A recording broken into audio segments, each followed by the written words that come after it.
What's up guys, I hope you are doing well. I am Veer, welcome to study love family. बड़ी ही प्यारी बात बोली गई यार यहाँ पर। आप लोग जिंदगी में अपने चारों ओर एक दीवार बना लेते हैं और उसी के दायरे में आप लोग अपने आप को रखते हैं कि ये मेरा एरिया है, इसके एरिया में रहकर मुझे काम करना है, मैं इतना ही अचीव कर सकता हूं। अपनी लाइफ में टारगेट बनाकर आप लोग बैठ जाते हैं कि इससे फालतू मेरे से नहीं हो पाएगा। तो ये सारी चीजें जो आप लोग करते हैं लाइफ में, ये कहीं ना कहीं आप लोगों को डिफाइन कर देती है एक पर्टिकुलर बाउंड्री के अंदर कि हाँ बस मेरे से यही काम हो पाएगा, इससे फालतू मेरे से नहीं होगा, यही जॉब है बस मेरे लेवल की, सीजीएल निकाल पाएंगे या फिर कोई भी ऐसी जॉब आप लोग जो डिसाइड कर लेते हैं कि बैंकिंग ही निकाल पाएंगे। मेरे से यार बैंकिंग कर लेता हूं, मेरे से सीजीएल वाला नहीं होता है, सीजीएल वाला बोलता है यार मेरे से बैंकिंग का पेपर नहीं होता है। तो इसी तरीके से यूपीएससी तक सोचते सोचते कई बार लोग जो है वो घुटने टेक देते हैं, क्योंकि उनका एक प्री डिफाइन एक क्राइटेरिया हो जाता है कि बस हमसे यही हो पाएगा। तो अपनी जो एक तरीके से पावर है उसको वो खुद से डिफाइन कर देते हैं, वरना भगवान अल्लाह गॉड जो भी बोले, किसी को भी उसने डिफाइन करके नहीं भेजा है कि तुमसे बस एसएससी ही निकलेगा, तुमसे ना बस यूपीएससी ही निकलेगा, किसी को ऐसा डिफाइन करके नहीं भेजा है। देखिए यही अच्छी बात होती है, जब इंसान धरती पर आता है तो उसको अपने आप को बनाना पड़ता है, अपने आप को निहारना पड़ता है, अपने आप को डे बाय डे एक रिग्रेस प्रैक्टिस में डालकर एक सही पोजीशन पर ले जाना पड़ता है। तो ये चीजें कब होगी? ये तब होगी जब आप अपने आप को एक ऐसे जोन में रखने की कोशिश करोगे जिसमें आप लोगों ने अपने आप को कभी नहीं रखा है, वही आप लोगों को चेंज करेगा, और जो चेंज कर ले गया वही आप लोगों को लाइफ में आप लोगों के जो गोल है उसमें अचीव करने में हेल्प करेगा। वरना अगर आप लोग डिफाइन करके बैठे रहेंगे कि बस यही है यार मेरी, तो मेरे से इससे फालतू नहीं होता है यार, मैं पढ़ते टाइम ना पता नहीं क्यों भूल जाता हूं। अरे सब भूलते हैं यार, रिवीजन करना होता है, ठीक है। जो इंसान ये सोचता है ना कि पता नहीं यार ये कैसे कर लेते हैं, वो मेहनत करते हैं, उनकी घंटों की मेहनत लगी होती है उसके पीछे, तो उसको समझने की कोशिश करो तो लाइफ में आप लोग काफी कुछ अचीव कर पाओगे। आज का जो आप लोगों का मैप बेस्ड क्वेश्चन है ये है रास अल खेमा, जाकर इसको मैप में नहीं हारेगा कहां पर ये लोकेटेड है। बाकी काफी कुछ शानदार डिस्कस करेंगे आज के इस डिस्कशन के अंदर। सबसे पहले मैं जल्दी आप लोगों को ओवरव्यू दूंगा जो भी इंपॉर्टेंट न्यूज है आज के न्यूज़पेपर की, और उसके बाद में फिर हम लोग एडिटोरियल डिस्कस करेंगे। एडिटोरियल काफी इंपॉर्टेंट है, उनके ऊपर नजर डालेंगे और वहां से आप लोगों के लिए आंसर राइटिंग के लिए क्वेश्चन भी निकल कर आएगा। तो अच्छे से सुनिएगा, और ये जो न्यूज है ये आप लोग काफी फायदा पहुंचाती है वनडे टाइप एग्जाम में भी। सबसे पहले एक इंपॉर्टेंट न्यूज यहां पर बात की जा रही है, अंडमान निकोबार वाले एरिया में जो डेवलपमेंट प्रोजेक्ट है रिसेंटली अभी नीति आयोग के द्वारा बताया गया, उसके बारे में समझ लेते हैं आखिर इसको लेकर कंसर्न क्या है। सबसे पहले तो आप लोग लोकेशन देखिए, किस पर्टिकुलर लोकेशन की बात की जा रही है। यह है अपनी कंट्री जो मेन लैंड है, और यहां से आप लोग यहां पर आएगा तो ये आप लोगों को देखने को मिलेगा अंडमान एंड निकोबार वाला पोर्शन। तो इस पोर्शन की बात की जा रही है इस पर्टिकुलर न्यूज के अंदर। तो समझने की कोशिश करते हैं आखिर ये न्यूज में किस लिए, आखिर ऐसी क्या जरूरत पड़ गई यहां पर कि इस तरीके से यहां पर ये कंडीशन देखने को मिल रही है। अभी रिसेंटली हमारी कंट्री में नीति आयोग के द्वारा एक एम्बिशियस प्रोजेक्ट लाया गया, जिसमें वो हमारी कंट्री में जो लिटिल अंडमान वाला एरिया है यहां पर पर्टिकुलर, या फिर ग्रेट निकोबार वाला एरिया है, यहां पर ये डेवलपमेंट करना चाहते हैं। डेवलपमेंट इस तरीके से करना चाहते हैं ताकि हमारी कंट्री जो है टूरिज्म के पॉइंट ऑफ से भी बढ़े, और कहीं ना कहीं जो हमारी कंट्री में बड़े बड़े पोर्ट खुद ही अपनी कंट्री में बने, दूसरी कंट्री के ऊपर भी हमको डिपेंडेंसी न रखनी पड़े। तो इसके चलते जो इस पर्टिकुलर एरिया में टूरिस्ट एक्टिविस्ट हैं, या फिर जो टूरिस्ट नहीं, जो कंजर्वेशनिस्ट हैं, या फिर जो एक तरीके से ये जो खासकर जो एक इन्वायरमेंट एक्टिविस्ट जिनको आप लोग बोल सकते हैं, जो इन्वायरमेंट को प्रोटेक्ट करने का काम करते हैं, उनको बड़ी इससे चिंता होने लगी। इनके द्वारा बोला गया कि लेदर बैक टर्टल है, यहाँ पर जो एक तरीके से नहीं लेदर टाइप की जो बैक होती है टर्टल की, वो वाला जो जाइंट टर्टल है वो काफी लार्ज स्केल पर यहाँ पर पाया जाता है, और ये कुछ ही एरिया है ऑल ओवर वर्ल्ड में जहां पर ये देखने को मिलता है। इनमें से एक इंडिया है, बाकी इंडोनेशिया और श्रीलंका है। तो यहां पर ये एरिया है जहां पर ये टर्टल पाया जाता है, और ये टर्टल यहां पर नेस्टिंग यानी कि अंडे वगैरह देता है, और ये सारी चीजें आप लोगों को देखने को मिलती है। अगर यहां पर डेवलपमेंट का प्रोजेक्ट स्टार्ट हो जाता है तो ये इस तरीके की जो कई सारी जो जीव जंतु हैं इनकी जो जिंदगी है वो उस पर एक क्वेश्चन मार्क लग जाएगा।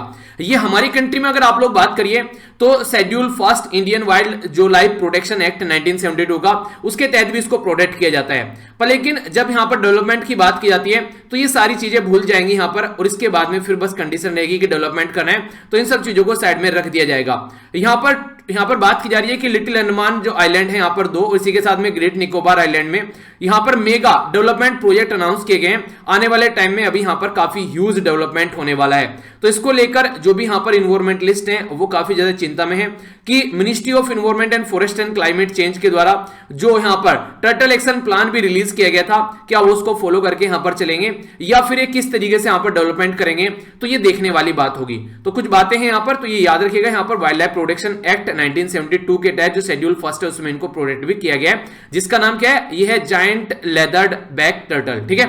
तो ये इंपॉर्टेंट न्यूज है। आगे चलते हैं नेक्स्ट न्यूज की ओर। नेक्स्ट इंपॉर्टेंट जो न्यूज निकल कर आ रही है, ये हमारी कंट्री में जो चीफ जस्टिस ऑफ इंडिया साहब है उनके द्वारा बोला गया कि प्राइवेसी का कंसर्न काफी बड़ा है व्हाट्सएप और फेसबुक के अंदर। कई बार ये माना जाता है कि जो इंफॉर्मेशन है वो रिवील की जाती है, और यहां पर जो हमारी कंट्री में इंपॉर्टेंट केस आया था 2007 में 2017 में केस आया, क्या नाम था उसका, केएस पुत्तास्वामी केस।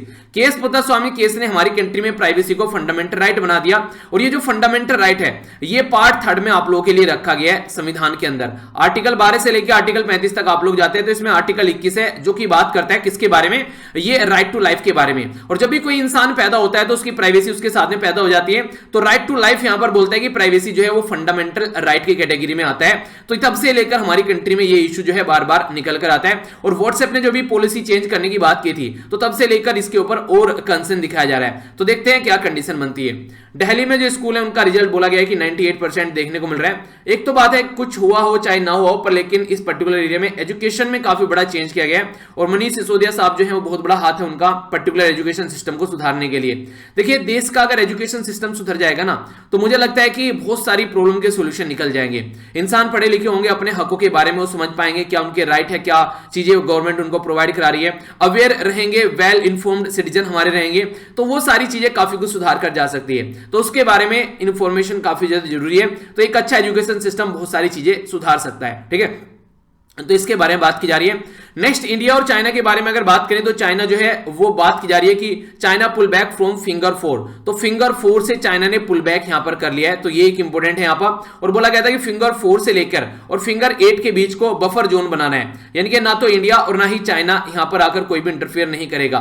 तो इसके बारे में भी बात की जा रही है। ये कहां पर दुर्घटना देखने को मिल रही थी सारी, ये थी यहां पर पेंगोंग शो लेक जो पर्टिकुलर एरिया है यहां पर एग्जैक्टली आप लोग देखते हैं जो लाइन ऑफ एक्चुअल कंट्रोल के ऊपर पड़ता है, ठीक है। गालवान वैली भी आप लोग यहां पर लाइन ऑफ एक्चुअल कंट्रोल के ऊपर ही देखने को मिलेगा, जहां पर कई सारे हमारे जवानों की जान भी गई थी। ऊपर यहां पर सियाचिन ग्लेशियर है जो कि कंट्रोल किया जाता है इंडिया और क्लेम किया जाता है पाकिस्तान के द्वारा। तो ये भी काफी इंपॉर्टेंट एरिया है। बाकी यहां पर ये कारगिल देख सकते हैं, ये श्रीनगर हो गया, ये गिलगित बल्तिस्तान हो गया जो कि पाकिस्तान के कंट्रोल में है, और ये है दोनों के बीच में लाइन जिसको LOC यानी कि लाइन ऑफ कंट्रोल आप लोग बोलते हैं। तो ये इंपॉर्टेंट एरिया है जो याद रखिएगा, कई बार क्वेश्चन आप लोगों से बन जाते हैं, ठीक है। अक्साई चीन जो है ये 1962 की वॉर के टाइम पर इंडिया से यहां पर जो चाइना के द्वारा छीन लिया गया था, तो ये वो वाला एरिया है, ठीक है।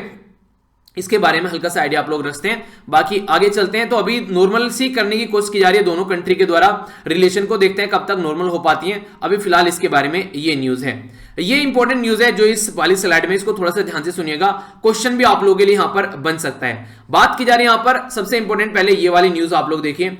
यहां बात की जा रही है वर्ल्ड ट्रेड ऑर्गेनाइजेशन के बारे में। वर्ल्ड ट्रेड ऑर्गेनाइजेशन क्या काम करती है, ऑल ओवर वर्ल्ड में जो ट्रेड की व्यवस्था है वो बनी रहे, उसको प्रमोट, उसको सपोर्ट करने का काम करती है। तो रिसेंटली अभी इसकी फर्स्ट वुमेन और फर्स्ट अफ्रीकन हेड बनी है, यानी कि पहली वुमेन है और पहली अफ्रीकन है जो इसकी हेड बनी है। तो इनका नाम आप लोगों से डायरेक्ट किसी भी वनडे टाइप एग्जाम में आप लोगों से पूछा जा सकता है। तो नाम क्या है इनका, वो गूगल बाबा से एक बार पूछते हैं, गूगल बाबा क्या बताते हैं, सुनना थोड़ा सा। मैंने सोचा एक बार इसको देखे यार किस तरीके से प्रोनाउंस किया जाएगा। तो यहां पर देखिए, आइए अब हिंदी में देख लेते हैं क्या बात की जाती है, ठीक है। तो यहां पर इनका जो नाम है ये है नगोजी कोंजोय, जो यहां पर ये ओ है ये साइलेंट रहेगा, इवला, ठीक है। तो इनका नाम यहां पर है जो आप लोग याद रख सकते हैं, ये थोड़ा सा एंटरटेनिंग पॉइंट था आप लोगों के लिए। तो यहां पर नाम याद रखिएगा इनका, ठीक है। तो ये यहां पर बेसिकली जो इनका पर्टिकुलर जो पर्सनैलिटी है ये एक नाइजीरियन है, ठीक है, जो कि अभी WTO की हेड बनी है। तो आप लोगों से अगर क्वेश्चन पूछ जाए तो कोई कंफ्यूजन मत रखना। और यहां पर इनका 1 सेकेंड ये थे, ठीक है। तो ये NOI के नाम से इनको आप लोग शॉर्ट फॉर्म में याद रख लीजिएगा, ठीक है। अगर वैसे याद नहीं रहता है आप लोगों को तो ये है इनका नाम जो कि नई अभी हेड बनी है। इंपॉर्टेंट बात यहां पर ये है कि डायरेक्ट क्वेश्चन ऐसे बन जाते हैं एग्जाम में, और पहली वुमेन भी है और पहली अफ्रीकन है, तो इसलिए भी क्वेश्चन बन सकता है। कब तक ये रहने वाली है यहां पर WTO के अंदर, ये 2025 तक रहने वाली है। और इंपॉर्टेंट बात यहां पर ये है, ये रोबर्टो जो अजेवेदो, तो इनको यहां पर रिप्लेस किया जा रहा है इनके द्वारा। जो कौन थे यहां पर, ये कहां के थे, ये थे ब्राजील के। तो ब्राजील के पर्सनैलिटी थे, इनको रिप्लेस कर अब फिलहाल ये यहां पर WTO की हेड बन गई हैं, ठीक है। तो ये फर्स्ट वुमेन और फर्स्ट अफ्रीकन है। तो ये आप लोगों से क्वेश्चन एग्जाम में बन सकता है। इसी के साथ में अगर बात करें, इंडोनेशिया के अंदर भी वही दुर्घटना देखने को मिली जैसे हमारी कंट्री में लैंडस्लाइड निकल कर आया, तो यहां भी कई सारे लोग, लगभग 9 लोगों की जान चली गई है। और हमारी कंट्री में अभी यहां पर उत्तराखंड के अंदर अब तक भी बॉडी मिल रही है लोगों की जिनकी वहां पर जान गई थी। इजराइल के बारे में बात करें तो इजराइल के द्वारा यहां पर जो मिसाइल स्ट्राइक यहां पर इसमें बोला गया है कि लगभग 9 लोगों की जान चली गई है। ये सीरिया वाला मुद्दा है यहां पर। इसके बारे में मैं आप लोगों से, जो इजराइल के द्वारा मिसाइल स्ट्राइक किया गया सीरिया के अंदर, तो यहां पर कई सारे लोगों की जान चली गई। अभी मैं आप लोगों से इजराइल और पैलेस्तीन और थोड़ा सीरिया का भी एंगल वहां पर डिस्कस कर लेंगे। एक इंपॉर्टेंट आर्टिकल आएगा। जो जैसे ही डोनाल्ड ट्रंप को छोड़ा गया कि इनके ऊपर चार्ज नहीं लगाए गए, तुरंत डोनाल्ड ट्रंप फिर से एक्टिव हो गए। ये अब फिर से बिल्कुल वो नहीं कहते हैं कि एक जिसको सप्रेस करके रखा शेर फिर से बाहर निकल कर आ रहा है। तो देखते हैं कि नेक्स्ट टाइम फिर से ये इलेक्शन के लिए सामने निकल कर आएंगे या फिर नहीं। जो भी होगा चीजें जानने को मिलेगी। बच्चों के लिए स्कूल ओपन कर दिए गए तो उसके बारे में बात की जा रही है। तो ये भी एक अच्छी न्यूज है। काफी लंबे समय बाद स्कूल खुल रहे हैं, पर लेकिन प्रिकॉशन जो है वो लेनी पड़ेगी पूरी। रोहिंग्या कम्युनिटी के बारे में इंपॉर्टेंट न्यूज है यहाँ पर। जो बांग्लादेश है, रोहिंग्या कम्युनिटी को बोला जा रहा है कि 2000 के करीब रिफ्यूजी उनको भेज दिया गया है भाषण 4 आइलैंड पर। भाषण 4 आइलैंड कहां पर है? यह है बांग्लादेश में। यहां पर यह भाषण 4 आइलैंड आप लोगों को देखने को मिलेगा। यहां पर कई सारे इन्वायरमेंटलिस्ट ने यह बोला था कि जैसे जैसे मानसून आएगा, ये एक ऐसा आइलैंड है जो पूरा बह सकता है। यहां पर जो लोगों को भेजा जा रहा है उनकी जान जा सकती है। तो यह गलत तरीका है, ऐसे आप लोगों को नहीं करना चाहिए। आखिर बांग्लादेश ऐसा क्यों कर रहा है? बांग्लादेश बोला है कि ऑलरेडी टेंशन है भाई साहब, दुनिया भर के म्यांमारी रोहिंग्या कम्युनिटी हमारी कंट्री में आकर रह रहे हैं, हमारे पास में ना रहने की जगह ना खाने के लिए उनको प्रॉपर सिस्टम है, उसके लिए कौन सोचेगा। वो म्यांमार से इनको मारकर भगाया गया था। और म्यांमार में आज के में कंडीशन आप लोगों को पता है कैसी चल रही है। वहां पर ऑलरेडी कू कर दिया गया, एक तरीके से तख्ता पलट दिया गया है जो प्रेजेंट डेमोक्रेटिकली इलेक्टेड गवर्नमेंट थी। तो ये सारे मुद्दे हैं जिसके बारे में आइडिया रखेगा। बाकी यहां पर जिसके बारे में ये केस है, इसको न्यूज को मैं आप लोगों को तभी डिस्कस करूंगा। यहां पर अभी रिसेंटली एक पर्टिकुलर पर्सनैलिटी को यहां पर अरेस्ट किया गया हमारी कंट्री में। एक पर्सन थी यहां पर ये, तो ये जिनको अरेस्ट किया गया ये टूल किट केस के चलते, तो इसके ऊपर पूरा एक आर्टिकल डिस्कस करेंगे। ठीक है, ये कौन है? ये हिस्टोरियन है रामचंद्र गुहा, जो यहां पर दिशा रवि को छोड़ने की बात कर रहे हैं। रामचंद्र गुहा जिनकी किताबें भी आप लोगों ने पढ़ी होगी हिस्ट्री की। तो ये है इसके बारे में इंफॉर्मेशन। आइए अब आगे बढ़ते हैं और टोटल आर्टिकल के ऊपर एक बार नजर डालते हैं। पहला जो आर्टिकल है यहां पर, ये तो बात करें किसानों के बारे में, जो फार्म प्रोटेस्ट चल रहा है। तो बहुत सारे आर्टिकल ऑलरेडी हम लोग डिस्कस कर चुके हैं। तो यहां पर इसके बारे में याद रखिएगा कि एग्रीकल्चर जो है हमारा वो स्टेट लिस्ट के अंडर आता है। ठीक है, तो ये एक इंपॉर्टेंट है यहां पर। तो राज्य कैटेगरी के अंदर जो एग्रीकल्चर आता है यहां पर, तो उसके बारे में यहां पर बात की जा रही है। ओके, तो ये हल्का सा आइडियाज के बारे में आप लोग रखते हैं। बाइडन का जो प्लान है पैलेस्टीन को लेकर, उसके बारे में हम लोग नजर डालेंगे क्या क्या बातें की जा रही है, तो इसको समझने की हम लोग कोशिश करेंगे। तो ये जो आर्टिकल है, बाकी यहां पर जो अभी बात की जा रही है गवर्नमेंट के द्वारा की टॉलरेंस बिल्कुल खत्म हो चुका है। तो इस आर्टिकल में जानेंगे आखिर क्या कंडीशन चल रही है, टूल किट वाला केस क्या है, इसके बारे में समझने की कोशिश करेंगे। इससे आप लोग कई सारी चीजें जानने को मिलेगी इंपॉर्टेंट, जो कि एग्जाम के लिए फायदेमंद हो सकती है और आंसर राइटिंग के लिए भी। नेक्स्ट यहां पर बात की जा रही है, अभी तमिलनाडु में पटाखे की फैक्ट्री में आग लगी, तो उसके बारे में यहां पर ये न्यूज है। तो इसके बारे में जानेंगे कुछ इंपॉर्टेंट बातें जो कि आप लोगों को पता होना चाहिए। ये फिर से वैक्सीन के बारे में बात की जा रही है। तो ये वैक्सीन को कैसे लेकर चलना है, तो किस तरीके से प्रोविजन रखना है। तो बोला जा रहा है कि कई वैक्सीन अगर विदेशों में अगर सही तरीके से परफॉर्म कर रही है, तो इसका मतलब नहीं कि इंडिया में भी सही तरीके से परफॉर्म करेगी। तो उस पर थोड़ा फोकस देकर आप लोगों को चलना चाहिए और इसका सोल्यूशन क्या निकाल सकते हैं उसके ऊपर आप लोगों को थोड़ा सोचना पड़ेगा। तो ये सब बातें यहां पर डिस्कस की जा रही है। बायलैटरल इन्वेस्टमेंट ट्रीटी के बारे में बात की जा रही है, क्या होती है समझेंगे। और अभी श्रीलंका ने इंडिया और जापान को निकालकर फेंक दिया एक पर्टिकुलर टर्मिनल के डेवलपमेंट से, उसके चलते ये न्यूज है, इसके ऊपर हम लोग नजर डालेंगे। नेशनल एजुकेशन पॉलिसी के बारे में बात की जा रही है। मैं आप लोगों को यहीं पर ही इसके बारे में थोड़ा बताता हूं। हमारी कंट्री में रिसेंटली अभी नेशनल एजुकेशन पॉलिसी लाई गई। तो वो जो नेशनल एजुकेशन पॉलिसी लाई गई थी वो कोविड-19 से पहले लाई गई थी। अब कोविड-19 आ गया, एक नया चैलेंज सामने निकल कर आया जो किसी ने भी नहीं सोचा था कि ऐसा कुछ होने वाला है। तो बोला जा रहा है कि जो नेशनल एजुकेशन पॉलिसी हमारी कंट्री में अभी लाई गई थी 2020 की, उसमें उसी के हिसाब से चेंज अब करना चाहिए कोविड-19 को ध्यान में रखते हुए। सबसे पहली नेशनल एजुकेशन पॉलिसी हमारी कंट्री में कब लाई गई थी, तो याद रखना ये 1968 में लाई गई थी पहली नेशनल एजुकेशन पॉलिसी। दूसरी कब लाई गई थी, ये लाई गई थी 1986 में। और तीसरी कब लाई गई है, तीसरी लाई गई है 2020 में। ये इंपॉर्टेंट मुद्दा है जो याद रखेगा। एजुकेशन जो है आज के में हमारी कंट्री में कॉन्करेंट लिस्ट में आता है। कॉन्करेंट लिस्ट यानी कि जो हमारा 7वां शेड्यूल है, 7वें शेड्यूल में 3 लिस्ट हैं, एक सेंट्रल लिस्ट, दूसरी स्टेट लिस्ट और तीसरी कॉन्करेंट लिस्ट।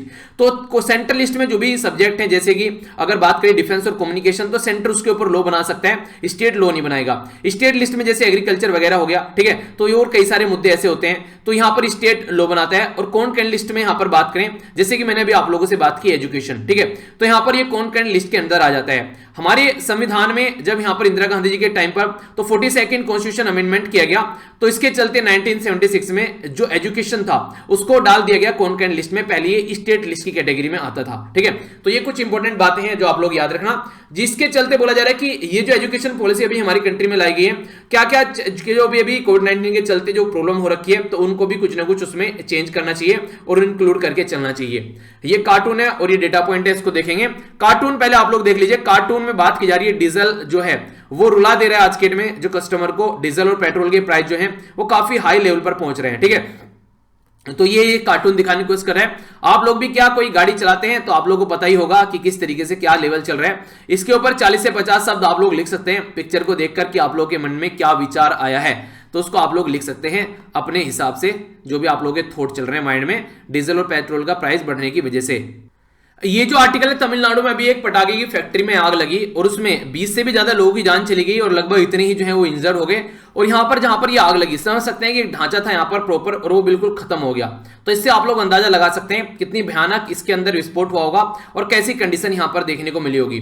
और एक इंपॉर्टेंट बात हो रहा है, आप लोगों से ये न्यूज फर्स्ट टाइम भी डिस्कस नहीं कर रहा हूं मैं। पटाखों की फैक्ट्री में कितनी बार आग लगती रहती है, कितनी बार हम लोग डिस्कस कर चुके हैं, तो तब भी हमारी कंट्री में रिपीटेडली ये प्रॉब्लम देखने को मिलती है। तो इसी के बारे में ये आर्टिकल है जिसको हम लोग डिस्कस करने जा रहे हैं, तो इसको थोड़ा सा ध्यान से सुनिएगा। आप लोगों के सामने क्वेश्चन भी है, लेबर रिफॉर्म के बारे में बात करें और टेक्नोलॉजी एडवांसमेंट होना चाहिए यहां पर जो फायरवर्क जो इंडस्ट्रीज हैं उनके अंदर, और ये काफी ज्यादा नेसेसरी है। इस पर आप लोगों को कमेंट करना है। यानी एक तो लेबर में रिफॉर्म आना चाहिए यहां पर, जो लेबर लॉज हैं इस पर्टिकुलर एरिया में, फायर क्रैकर वाली जो इंडस्ट्री होती है, उसी के साथ में यहां पर जो टेक्नोलॉजी एडवांसमेंट आना चाहिए। अब टेक्नोलॉजी का यूज कर भी यहां पर काम कर सकते हैं, जिसकी वजह से लोगों की जिंदगी बच जाएगी, बहुत सारे लोगों की जान चली जाती है। अगर बात करें कुछ आर्टिकल आप लोग यहां पर याद रख सकते हैं जो काफी इंपॉर्टेंट है। देखिए, राइट टू लाइफ के बारे में जब हम लोग बात करते हैं तो एक राइट टू अच्छा इन्वायरमेंट की भी हम लोग बात करते हैं कि एक काम करने लायक इन्वायरमेंट वहां पर होना चाहिए। तो राइट टू लाइफ और पर्सनल लिबर्टी के अंदर आर्टिकल 21 के तहत यहां पर ये बात की जाती है। जैसे नेशनल ग्रीन ट्रिब्यूनल हमारी कंट्री बनाया गया, जिसको शॉर्ट फॉर्म में आप लोग एनजीटी बोलते हैं, ये इन्वायरमेंट से रिलेटेड सारे मैटर देखता है। तो अगर बात करें कहां से निकल कर आया, तो आर्टिकल 21 से निकल कर आया। तो आर्टिकल 21 से निकलकर तो आइए आ गया है, पर लेकिन रियलिटी में क्या इसको हम लोग इंप्लीमेंट कर पा रहे हैं कि लोगों को इन्वायरमेंट की वजह से जो जान जा रही है, क्या उसके बारे में हम लोग कुछ कर पा रहे हैं? तो उसके लिए कुछ ना कुछ प्रोविजन करने पड़ेंगे, तभी फंडामेंटल राइट को पूरा कर पाएंगे। वरना फंडामेंटल राइट जो पार्ट 3 में आप लोगों ने रखे हैं उनको जनता तक तो पहुंचाने का कोई मतलब तभी होगा तब तक अब इंसान जिंदा है, पता चला वो इसके चक्कर में मर गया, तो फिर जान है तो जहाने वाली बात हो जाती है, अगर जान ही नहीं तो फिर क्या बच गया। तो आर्टिकल 21 के बारे में तो एक ये बात हो गई। दूसरी इंपॉर्टेंट पॉइंट जो है यहां पर ये बात की जा रही है आर्टिकल 23 के बारे में। तो कॉन्स्टिट्यूशन जो है वो प्रोहिबिट करता है फोर्स लेबर, यानी कि फोर्स लेबर नहीं होना चाहिए। जिस तरीके से अभी क्या होता है, जैसे तैसे कर जुगाड़ करके लोगों को फोर्सफुली किसी पर्टिकुलर काम में लगाया जाता है, और कई बार तो ऐसा माहौल रहता है कि काम करने लायक माहौल भी नहीं रहता है, वहां पर भी लोगों से काम कराए जाते हैं। और ऐसी इंडस्ट्री में मैक्सिमम टाइम आप लोगों को महिलाएं देखने को मिलेगी जो कि दयनीय कंडीशन में नजर आती हैं। बच्चों के बारे में अगर बात करें तो आर्टिकल 24 यहां पर बात करता है कि बच्चों को कम से कम आप लोगों को जो प्रोहिबिट करना है, जो बिलो 14 है, कोई भी फैक्ट्रीज वगैरह में काम करने से। पर लेकिन बच्चे भी रेगुलर आप लोगों को देखने को मिलेंगे, कई बार ऐसे काम करते हुए नजर आते हैं। तो जब भी कोई फैक्ट्री में आग लगती है, कई सारे बच्चे, कई सारे महिला, और मैक्सिमम जो महिलाओं की जान जाती है आप लोगों को वहां पर नजर आती है। तो ये कितना गलत है उसके बारे में बात की जा रही है। अगर बात करें आर्टिकल 39 के बारे में, तो आर्टिकल 39 डायरेक्ट बोलता है स्टेट को टू सिक्योर करे हेल्थ, और एक तरीके से स्ट्रेंथ करे जो वर्कर, जो मेन या फिर वुमेन है उनके लिए, ताकि प्रॉपर वे में जो चीजें हैं वहां पर चल सके और सिटीजन जो है अपना काम कर सके सही इन्वायरमेंट में एक अच्छे तरीके से। ठीक है, तो ये एक आर्टिकल 39 जो है यहां पर ये directive principle of state policy DPSP के अंदर यहां पर आ जाता है पार्ट 4 के अंदर। तो ये यहां पर अपना ये बातें करता है, तो इसके बारे में भी हम लोग को बात करनी चाहिए, पर लेकिन इसके बारे में भी कोई बात नहीं करता है। तो ये मुद्दे हैं जो कि हमारा संविधान प्रोवाइड कराता है आप लोगों को एक कंडीशन। तमिलनाडु के अंदर क्या हुआ, अभी यहां पर ये फायर वर्क जो था इंडस्ट्री के अंदर, यहां पर इसमें बेसिकली एक तरीके से आग लगी, और यहां पर कई बार कंडीशन ऐसी देखने को मिलती है, अनसेफ कंडीशन में लोग रहते हैं, तो एक्सीडेंट हो जाता है, तो कई सारी दुर्दशा यहां पर देखने को मिलती है। अभी कहां पर था ये था यहां पर विरुद्धनगर। तो कहां पर, ये विरुद्धनगर तमिलनाडु के अंदर में। तो 20 लोगों की जान चली गई और 28 लोग जो है वो इंजर्ड हो गए, जो कि आज के डेट में हॉस्पिटल में है। अब समझिए कि जिनकी जान गई है वो किस तरीके से जो जिंदगी चली गई है 20 लोगों की, और उसके बारे में कोई ज्यादा कवर भी नहीं किया गया। क्यों? क्योंकि गरीब तबका था, सोसाइटी का मर गए। तो ये माना जाता है कि एक तरीके से अगर किसी एक सही पर्सन की जान चली जाए जो कि अमीर तबका सोसाइटी का है, तो वहां पर उसको सब कवर कर लेते हैं। पर लेकिन यहां पर चलो ठीक है, मर गए, कोई नहीं, चलो साइड में करो, मतलब एक तरीके से जिंदगी जो है वो कीड़े मकोड़ों वाली हो गई है। प्रॉपर रूल और रेगुलेशन देखने को नहीं मिलते हैं। अगर किसी भी अगर पर्टिकुलर ऐसी इंडस्ट्री में आप लोग बात करें तो ये इंडस्ट्री चलाता कौन है, इसको ध्यान क्यों नहीं रखते हैं, इसको रोकते क्यों नहीं है, इसके ऊपर कोई रूल रेगुलेशन क्यों नहीं आता है, आखिर क्यों इनको भूल जाते हैं। तो ग्रोस वॉयलेशन आप लोगों को देखने को मिलेगा नॉर्म्स का, जो इनको गवर्न करने के लिए होते हैं बेसिकली। तो हजार जो इंडस्ट्री होती है काफी नुकसान पहुंचाती हुई नजर आती है। ह्यूमन एरर आप लोगों को देखने को मिलेगा कई बार इसमें नजर आती है, जिसके चलते बोला जाता है कि कम से कम टेक्नोलॉजी वगैरह आप लोग यूज कर सकते हैं अगर लगता है कोई ऐसी दिक्कत है। यहाँ पर एक्सप्लोजिव जो सब्सटेंस देखने को जहां पर मिलते हैं, यानी कि जहां पटाखे वगैरह ये सारी आग लगने वाली जो चीजें होती हैं, तो इसके बारे में बात की जा रही है। और ये अभी नहीं है, पिछले 11 महीने में 25 से ज्यादा लोगों की जान जा चुकी है। वृद्धनगर में 9 लोगों की जान गई थी इससे पहले भी। अगर बात करें यहां पर ये बात की जा रही है कुडालोर में 9 लोगों की जान गई थी, मदुरई में 7 लोगों की जान गई थी और अभी 20 लोगों के करीब की जान अब चली गई। तो यहां से आप लोग एक अंदाजा लगा सकते हैं कि कॉन्टिन्यूअस चला हुआ है, ऐसा नहीं कि अभी ये कोई इंसिडेंट देखने को मिला है। ऑलरेडी यहां पर जो फायरवर्क फैक्ट्री है उसमें कई बार पहले भी आग लग चुकी है और मोस्टली जिनकी जान जा रही है वो कौन है, वो है महिलाएं। तो ये कंडीशन जो चल रही है यहां पर ये थोड़ी सुधारनी पड़ेगी। सबसे बड़ी जो बात है क्या प्रॉब्लम देखने को मिलती है, जब आएंगे यहां पर एक 100 टर्म का एक्शन होगा, उसमें रजिस्ट्रेशन कर लेंगे केस, दो को अरेस्ट कर लेंगे, आइडेंटिफाई करेंगे क्या हुआ भैया, ऐसा क्यों हो गया, इंस्पेक्शन करेंगे। फिर उसके बाद में जो एक तरीके से एश्योरेंस दिया जाता है, वार्निंग दी जाती है, सेफ्टी जो एडवाइजरी जारी की जाती है, और फिर यहां पर फिर वही कुत्ते की पूंछ वाली बात कि फिर टेडी की टेडी, फिर चीजें खत्म, फिर से स्टार्टिंग से शुरू हो गया। तो ये कंडीशन बार बार देखने को मिलती रहती है, तो इसको थोड़ा सा इंप्रूवमेंट करना पड़ेगा। ठीक है, ये गलत तरीका है। एक तरीके से उसी साइकिल में आप लोग घूमते रहते हैं, यही काम तो बार बार कर रहे हैं, आखिर चेंज क्यों नहीं हो रहा है, चेंज करो ना कुछ ऐसा। ये तो बिल्कुल ऐसे है कि बार बार फेल हो रहे हैं एग्जाम में और समझ में आने रहा है कि फेल क्यों हो रहे हैं, तो उसको चेंज करो वहां पर जहां पर आप लोगों को लगता है कि फेल हो रहे हैं, तो उसका सोल्यूशन निकालने की कोशिश करो। तो अनलाइसेंस जो यूनिट है उसको बेसिकली पकड़ना पड़ेगा। देखिए कई बार क्या होता है, जैसे बड़ी बड़ी फैक्ट्री है, ठीक है, वो क्या करती है सस्ते में प्रोडक्ट बनाने के लिए कई सारी ऐसी छोटी छोटी जो फैक्ट्री होती है जिनके पास में कोई लाइसेंस भी नहीं होता है, उनसे माल खरीदने लगते हैं, उनको कॉन्ट्रैक्ट देने लगते हैं, अपने आप बच जाते हैं उससे और वहां से माल खरीदकर अपना आराम से सप्लाई करते हैं। तो इससे कंडीशन ये बन जाती है कि कल को जो छोटी छोटी यूनिट बनी होती है इनके पास में कोई लाइसेंस भी नहीं होता है और कोई इनको स्क्रूटनी करने वाला भी नहीं है प्रॉपर वे में। तो इसके चलते यहां पर ये दिक्कत देखने को मिलती है कि वहां पर कई बार लोग ही जान जाती है, क्योंकि इसमें काम करने वाले जो लोग हैं वो अनस्किल्ड रहते हैं मैक्सिमम, उनको बेसिकली जैसे तैसे इधर उधर से इकट्ठा करके लाया जाता है, बेचारों को पैसों की जरूरत होती है, तो यहां पर ये सिचुएशन देखने को मिल जाती है। तो ये अनस्किल्ड लेबर फोर्स आप लोगों को मैक्सिमम देखने को मिलेगी। और इलीगल तरीके से कॉन्ट्रैक्ट जो होता है, जो मैन्युफैक्चरिंग जो क्रैकर है वो यहां पर जिसको कोई लाइसेंस भी नहीं रहता है, तो लाइसेंस जिनके पास में होता है वो यहां पर जिनसे कई बार खरीदते हैं, इनको कॉन्ट्रैक्ट देते हैं, तो इसकी वजह से इनके धंधे चलते रहते हैं। तो ये काफी बुरी कंडीशन है। अनट्रेन्ड वर्कर रहते हैं, किसी को भी बोला कि यार जॉब नहीं मिल रही, यार कुछ काम करना है, हाँ भाई चल यार कुछ काम करवा दे, यार कोई काम दिला दे, चलो मैं कर लूंगा, क्या करना है पटाखे बनाने, ठीक है यार कैसे मैं बता दूंगा, ठीक है। तो आपस में एक दूसरे को ट्रेन कर लेते हैं, तो चीप सस्ती लेबर मिल जाती है, जिसके चलते यहां पर कई बार जरा सी गलती होती है फिर सबकी जान चली जाती है। हालांकि जो पेट्रोलियम एंड एक्सप्लोजिव जो सेफ्टी ऑर्गेनाइजेशन है वो यहां पर इस पर्टिकुलर मुद्दे को सोल्व करने की कोशिश करती है, वो यहां पर ट्रेन करने की कोशिश करती है वर्कर को, पर फिर भी जो यहां पर जितने ज्यादा रिक्वायरमेंट होती है उतने ज्यादा वर्कर नहीं मिल पाते हैं और लिमिटेड स्किल के वर्कर यहां पर देखने को मिलते हैं। तो लेबर इंटेंसिव इंडस्ट्री है पहले तो, यानी कि मैक्सिमम वर्कर ही यहां पर काम करते हैं, कोई टेक्नोलॉजी का यूज नहीं किया जाए। और पार्लियामेंट ने बोला था कि ऐसी इंडस्ट्री में आप लोगों को थोड़ा सा एक तरीके से ऑटोमेशन वगैरह लगा दो कि भाई साहब यहां पर आप लोग काम करो कि एक तरीके से इंसानों को कम यूज करना स्टार्ट करो ताकि लोगों की जान न जाए। तो ऐसी इंडस्ट्री जहां पर खतरा है लोगों को बहुत ज्यादा है, वहां पर आप लोग ऑटोमेशन का यूज करो, टेक्नोलॉजी का यूज करो। आज के दिन में तो सारे काम होते हैं टेक्नोलॉजी से, तो वो आप लोग कर सकते हैं, पर लेकिन इंप्लीमेंट कौन करेगा, न सेंटर न स्टेट कोई ज्यादा ध्यान देने के लिए तैयार ही नहीं है। और कंडीशन ऐसी रहती है कि कौन जाकर बार बार इनको चेक करे, तो कोई स्ट्रिक्ट एक्शन है स्ट्रिक्ट कोई एक्शन होना चाहिए जिसके चलते सिचुएशन को यहां पर सुधारा जा सके, तभी जाकर चीजें नॉर्मल हो पाएगी।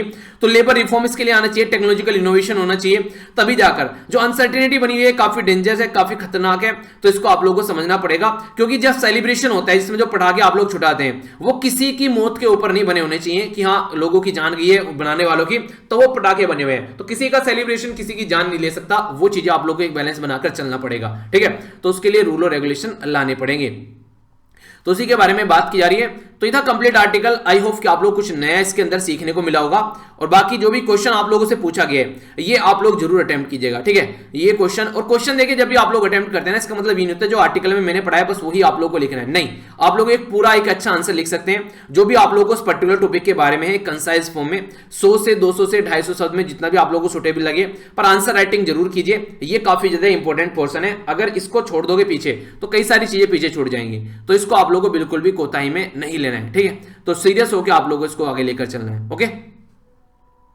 नेक्स्ट जो बात की जा रही है यहां पर, ये बात की जा रही है टॉलरेंस डेफिशिएंट बोला गया है कि हमारी कंट्री में गवर्नमेंट के पास में टॉलरेंस नहीं रह गया है, जो गवर्नमेंट के द्वारा स्टेप उठाए जा रहे हैं। इनके बारे में भी बात करेंगे, पहले आप लोग केस को समझने की कोशिश कीजिए क्या क्या बात की जा रही है। अभी हमारी कंट्री में एक पर्टिकुलर जो पर्सनैलिटी, ये पहले एक मिनट, ये वाला केस आप लोग देखिए, ये ठीक है। यहां पर जो बात की जा रही है ये दिशा रवि, जिसकी पिक्चर मैंने भी आप लोगों को दिखाई यहां पर, ये है दिशा रवि। इनको अरेस्ट किया गया यहां पर, और इनको अरेस्ट इसलिए किया गया क्योंकि इनके द्वारा एक टूल किट शेयर की गई थी, जो ग्रेटा थनबर्ग के द्वारा शेयर की गई थी। उस टूल किट को लेकर यहां पर सारा दंगा चल रहा है। तो सबसे पहले तो यहां पर आप लोग ये समझिए टूल किट है क्या। टूल किट जिसमें कुछ ना कुछ सामान होते हैं। टूल किट नॉर्मली पेचकस वगैरह कई सारी चीजें रखी रहती है आप लोग यूज करने के लिए, कई बार आप लोगों ने यूज भी होगी, पर वो वाली टूल किट नहीं है। ये टूल किट क्या रहती है, ये बेसिकली डायरेक्शन रहती है, एक पेज के ऊपर डायरेक्शन लिखी रहती है कि इस पर्सन को आप लोगों को यहां पर ये जो ट्वीट है ये टैग करना है, ये लाइन आप लोगों को यहां पर लिखनी है, हैशटैग आप लोग ये यूज कर सकते हैं। उसमें एक इंफॉर्मेशन रहती है कि आप लोगों को अपना सोशल मीडिया हैंडल कैसे यूज करना है, प्रोटेस्ट करने के लिए या फिर कोई और पर्पज के लिए। तो टूल किट ऐसा नहीं है कि पहली बार यूज हो रहा है, तो ये बहुत ज्यादा न्यूज में आ गया है, तो इसलिए यहां पर इसको टूल किट सब चिल्ला रहे हैं, ठीक है। टूल किट क्या हो गया, तो टूल किट एक तरीके की गाइडलाइन है कि आप लोग काम कैसे करने हैं। जैसे मैं बोलता हूं ना कि आंसर राइटिंग ग्रुप में आप लोग को आंसर कैसे लिखने हैं, ठीक है, तो आप लोग को आंसर लिखने हैं, वहां पर एक दूसरे का आंसर रिव्यू करना है, तो एक फालतू की चीजें वहां पर नहीं लिखनी है। तो एक टूल किट हो गई, एक तरीके से आप लोगों के लिए गाइडलाइन हो गई। तो ये एक ऐसी टूल किट है यहां पर जो शेयर की गई ग्रेटा थनबर्ग के द्वारा अपने ट्वीट पर, और फिर उसको बाद में डिलीट भी कर दिया। वो टूल किट जो थी उसमें कई बार चेंज किए गए, तो इसको लगा कि उनके द्वारा, तो फिर से उनके द्वारा रिट्वीट किया गया। तो उसके अंदर ये यहां पर ये माना जा रहा है कि कहीं ना कहीं कनेक्टेड जो थे यहां पर, ये दिशा रवि थी उसमें, और ये इंडिया के खिलाफ एक षड्यंत्र रचा जा रहा था इंटरनेशनल लेवल पर। तो यहां पर ये बात की गई। तो टूल किट केस में 2 के द्वारा बोला गया कि एंटीसिपेटरी बेल मिल जाए। एंटीसिपेटरी बेल क्या होती है, ये भी क्वेश्चन इंपोर्टेंट बन जाते हैं। ये एंटीसिपेटरी बेल का मतलब होता है कि अगर कोई पर्टिकुलर पर्सन जो है जेल में जाने से पहले ही वो बोले कि उसको बेल चाहिए, यानी कि पहले से ही अपना जुगाड़ करके रख ले कि कल को जेल में जाना पड़ सकता है, और उसको जेल में जाने से पहले ही बेल मिल जाए। देखिए होता क्या है, कई बार रेप्यूटेड पर्सनैलिटी रहते हैं, उनकी जो बेइज्जती हो जाती है, फालतू में जेल में जाते हैं, तो उससे पहले ही वो यहां पर एक तरीके से बेल मांग लेते हैं, ठीक है। हाई कोर्ट या फिर सेशन कोर्ट, यहां से ये बेल मिलती है, ठीक है, ताकि कल को चलकर अगर पकड़े जाए तो कोई दिक्कत, तो उससे पहले उनके पास में बेल का ऑप्शन रहे और जेल में उनको न जाना पड़े, अपना केस प्रॉपर वो देख सकें, ठीक है, बाहर से ही रहकर। पर लेकिन उनके ऊपर कुछ ना कुछ रिस्ट्रिक्शन लगा दी जाती है एंटीसिपेटरी बेल देते हुए कि बिना पूछे देश को छोड़कर आप लोग नहीं जा सकते हैं। कुछ ऐसी रिस्ट्रिक्शन लगा दी जाती है एंटीसिपेटरी बेल में। तो ये एंटीसिपेटरी बेल आप लोग याद रखिएगा, कई बार कंफ्यूजन होता है, एक बच्चे के द्वारा पूछा भी गया था, ठीक है। तो ये एक इंपॉर्टेंट जो यहां पर पॉइंट हो गया, इसको याद रखना। और हाँ, एक बच्चा बोल रहा है कि सर तबीयत बहुत खराब हो गई, आपने कैसे सही की अपनी तबीयत देखो यार, थोड़ा सा वही है कि एक तो प्रॉपर ये जो फ्लू चल रहे हैं ना, डॉक्टर से कंसल्ट करो, ठीक है। बाकी जो मैंने रेगुलर जो किया था वो था शहद और अदरक, ठीक है। इसका पानी मैंने मिक्स कॉन्टिन्यूअसली अब भी पी रहा हूं,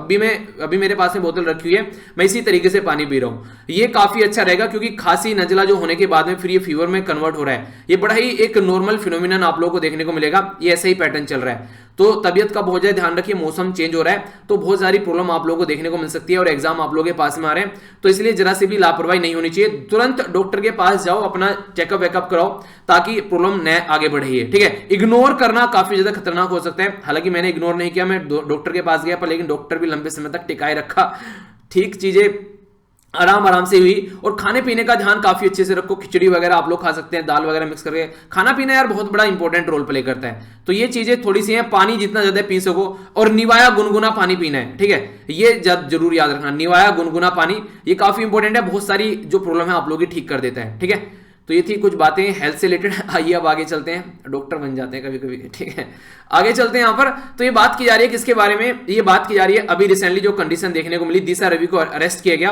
तो यहां से बोला जा रहा है कि अभी रिसेंटली गवर्नमेंट के द्वारा बहुत सारे ऐसी केसेस देखने को मिल रहे हैं जिनमें बिना किसी पर्टिकुलर केस रहता है कि हाँ इसने कोई गुनाह भी नहीं किया है, पर पता चला उठाकर ले गए जरा सी कोई बात बोलने के बाद में। तो अभी पुलिस के द्वारा इंडिया में स्पेशली प्रेजेंट जो रिजीम है, बोला जा रहा है कि काफी जो डुबियस रिकॉर्ड देखने को मिल रहे हैं, जिसके चलते नीडलेस अरेस्ट किए जा रहे हैं, यानी कि कोई जरूरत भी नहीं है, लोगों को अरेस्ट कर दिया जा रहा है। और ये क्वेश्चनेबल केस है कि किस तरीके से यहां पर हरास किया जा रहा है लोगों को पावर का मिसयूज करके।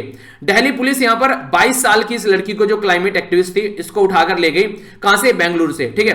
तो ये सोशल मीडिया टूलकिट केस को लेते हुए, तो यहां पर जो बोला जा रहा है कि देखिए जो देशद्रोह के चार्ज लगाए जा रहे हैं और जो गुस्से को बोला जा रहा है कि इनके द्वारा भड़काया गया, वो केस लगाए जा रहे हैं। तो दिल्ली पुलिस की टीम जो है वो बेंगलुरु गई और बेंगलुरु से इन्होंने दिशा रवि को उठाया, अपनी कस्टडी कस्टडी में लिया और बिना गाइडलाइन फॉलो किए हुए दिल्ली पुलिस, बोला जा रहा है कि जो दिल्ली पुलिस है उसने बिना इन्फॉर्म किए हुए यहां पर स्टेट को इस तरीके से जो यहां पर ये स्टेप उठाए गए हैं, तो कोई गाइडलाइन भी फॉलो यहां पर नहीं किए जो दिल्ली हाई कोर्ट के द्वारा इंटर स्टेट अरेस्ट में दे रखी है। यानी कि अगर एक राज्य से दूसरे राज्य में किसी को अरेस्ट करने जाते हैं तो उसके लिए गाइडलाइन है, तो कोई गाइडलाइन फॉलो इनके द्वारा नहीं की गई है।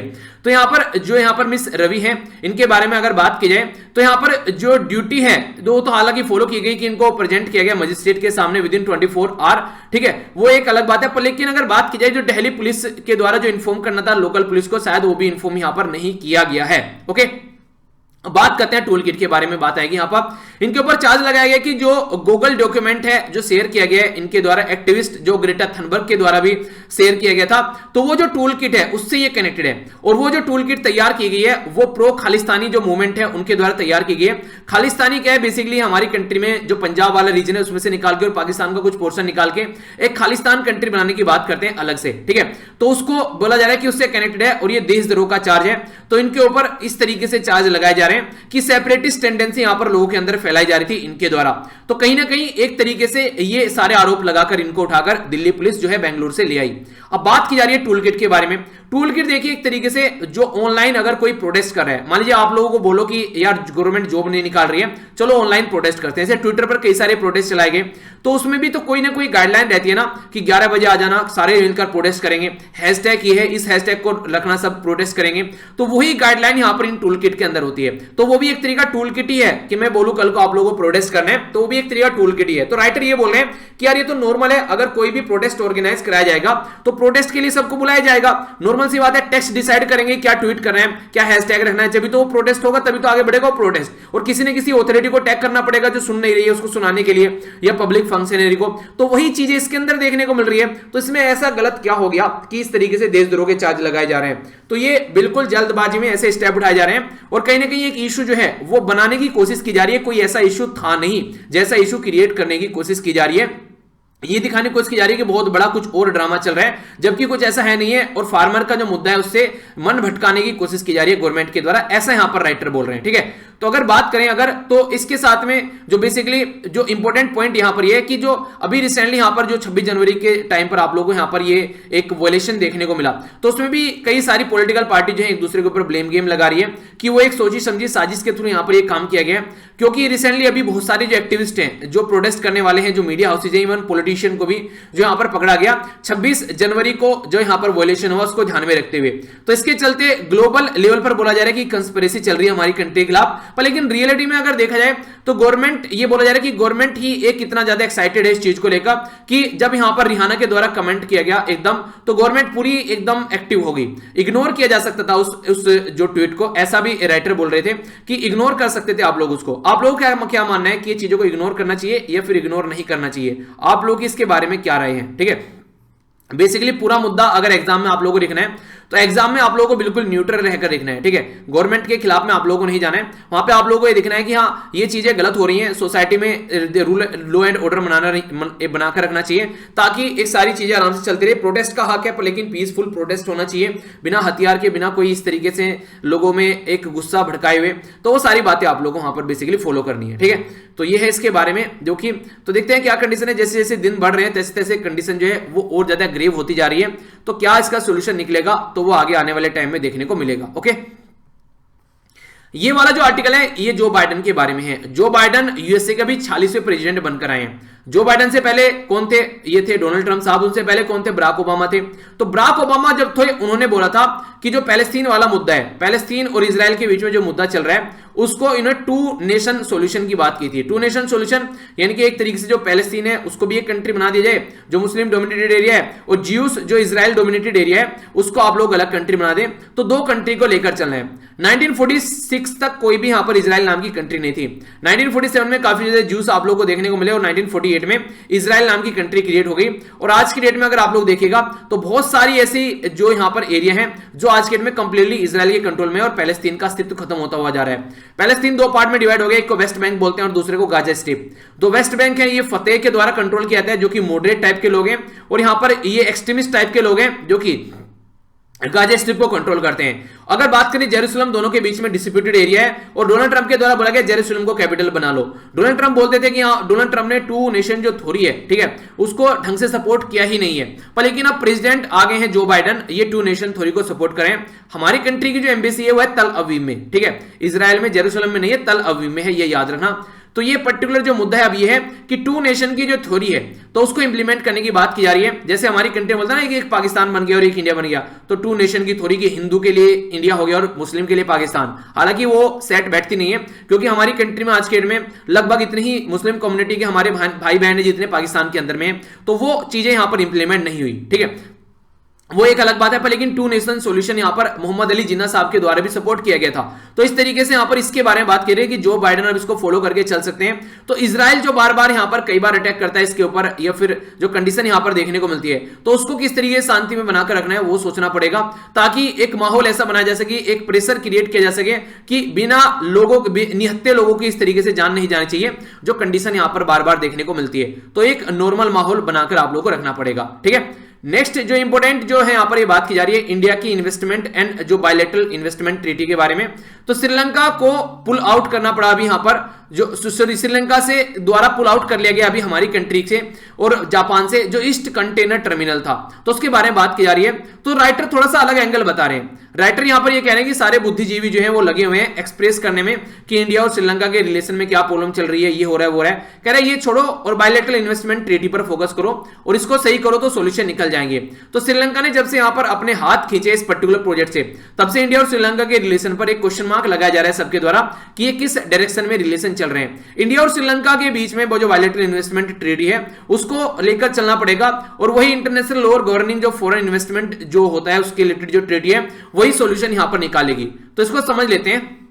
बायलैटरल इन्वेस्टमेंट ट्रीटी होते क्या है, जिसको BITS भी आप लोग बोलते हैं। ये ट्रीटी जो होती है दो कंट्री के बीच में होती है। इसका एम ये रहता है कि कैसे प्रोटेक्ट करना है इन्वेस्टमेंट जो एक कंट्री के द्वारा दूसरी कंट्री में जो इन्वेस्टमेंट किया जाता है। यानी कि हमारी कंट्री जो इन्वेस्टमेंट कर रही है श्रीलंका के अंदर, ये श्रीलंका का इन्वेस्टमेंट आ रहा है हमारी कंट्री के अंदर, तो ऑब्जेक्टिव ये रहता है कैसे उसको प्रोटेक्ट किया जा सके, ताकि जो प्रोटेक्ट किया जा सके जो इन्वेस्टमेंट, उसके ऊपर कोई ऐसी जो उसके ऊपर कोई रेगुलेटरी ऐसे तैसे उल्टी सीधी चीजें ना इंपोज की जाए उस कंट्री के द्वारा, यानी कि एक तरीके से इंटरफेरेंस ना किया जाए, जो फॉरेन इन्वेस्टर है वो आराम से अपना काम कर सके, ये काम रहता है। तो बायलैटरल इन्वेस्टमेंट ट्रीटी इंडिया और श्रीलंका के बीच में साइन की गई थी 1997 में, प्रमोट करने के लिए जो फॉरेन इन्वेस्टमेंट होता है एक दूसरे की टेरिटरी में, तो उसी को फॉलो करने की बात की जा रही है कि यहां पर प्रॉपर वे में अगर कोई यहां पर दिक्कत होती है तो एक प्रॉपर ट्रीटी यहां पर होनी चाहिए, उसके थ्रू आप लोग काम करना चाहिए और वही सॉल्यूशन निकाल पाएगी। उसके चलते आप लोगों को चीजों को इंप्लीमेंट करना पड़ेगा।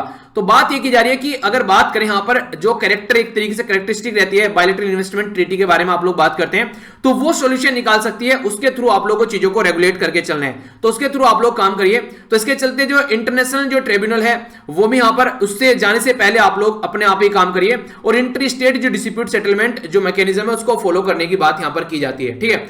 तो ये है इसके बारे में जो कंप्लीट इंफॉर्मेशन जिसके बारे में आप लोग आइडिया रख सकते हैं। तो इंडिया और श्रीलंका के बीच में जो रिलेशन चल रहे हैं उसको इंप्रूव करने की बात की जा रही है और इंप्रूव भी यहां पर जिस तरीके से की सिचुएशन जो है वो नॉर्मल हो जाए, तो उसके चलते यहां पर, ताकि आज की डेट में अगर जो BITS आप लोग प्रॉपर वे में फॉलो करके चलोगे तो सॉल्यूशन निकलता हुआ आप लोग को नजर आएगा, ठीक है। तो ये राइटर यहां पर अपना सजेशन दे रहे हैं।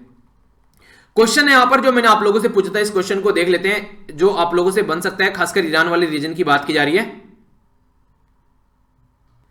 एक आइलैंड है जिसका नाम है कैसम आइलैंड। तो ये बोला जा रहा है कि नैरो शेप जो ईरानियन आइलैंड है जो कि स्टेट ऑफ हार्मुज के पास आप लोगों को देखने को मिलेगा।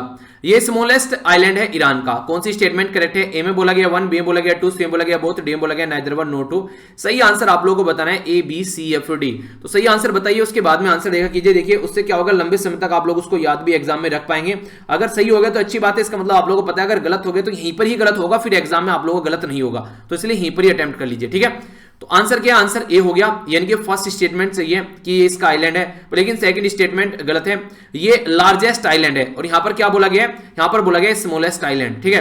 तो ये लार्जेस्ट आइलैंड है, जैसे आप लोग यहां पर देखते हैं। तो ये है यहां पर, ये कासम आइलैंड, ये एग्जैक्ट यहां पर आप लोग देखते हैं। ये क्या हो गया? स्टेट ऑफ हार्मुज हो गया, यहां पर आप लोग देखते हैं। तो इसके पास में आप लोगों को देखने को मिलेगा, ये बोला गया ना कि स्टेट ऑफ हार्मुज के पास में है यहां पर, ये ठीक है।